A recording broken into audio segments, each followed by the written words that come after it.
Hello বন্ধুরা, তো দেখো আজকে করবো হচ্ছে পুঁই শাক কেটে নিয়েছি। আর তাতে দিয়েছি পটল, গাজর, কুমড়ো, আলু, আর সাথে দিয়েছি কাঁঠালের বীজ। আর মাছের মাথা দিয়ে করবো। এই মাছের মাথা বের করে রেখেছি। তো বন্ধুরা দেখো মাছের মাথাগুলো ভেজে নিচ্ছি। আর রসুন বাটা আছে, কি রসুন সামান্য রসুন দিলে পুঁই শাকের রসুনটা দিলে কি একটা সেন্ট হয়ে যাবে। আমি একবারে মাছের মাথা দিয়ে পুঁই শাক দিয়ে সব দিয়ে বসিয়ে দেবো।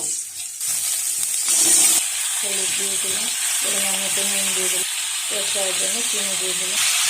এবার আমি একটু ওপর নিচে নাড়াচাড়া করে দেবো যাতে মশলাগুলো ঢুকে যায়। নুন, হলুদ, চিনি দিয়ে মাছের মাথাগুলো দিয়ে সামান্য পরিমাণ জল দিয়ে দেবো।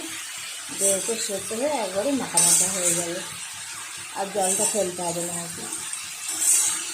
নাহলে আলাদা করে পুঁই শাক সেদ্ধ করে নিলে দুবারই সময় নষ্ট হয়, আর এটা একবারে করলে তাড়াতাড়ি হয়ে যায়।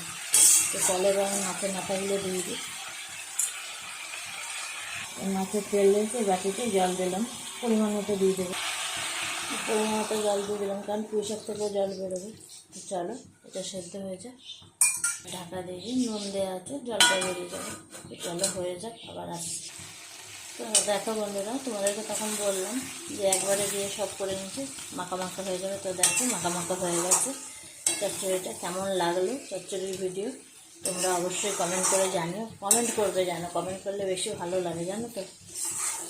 তো কমেন্ট করে জানিও। তো চলো ভিডিওটা আমি এখানেই শেষ করলাম। এবার ঢেলে নিই। কেমন লাগলো আমার এই রান্নার রেসিপিটা, মানে আমি যেভাবে করলাম, তোমরা সেটা অবশ্যই জানো। তো চলো টাটা, এখানেই শেষ করলাম ভিডিওটা। এবার নামিয়ে নিই।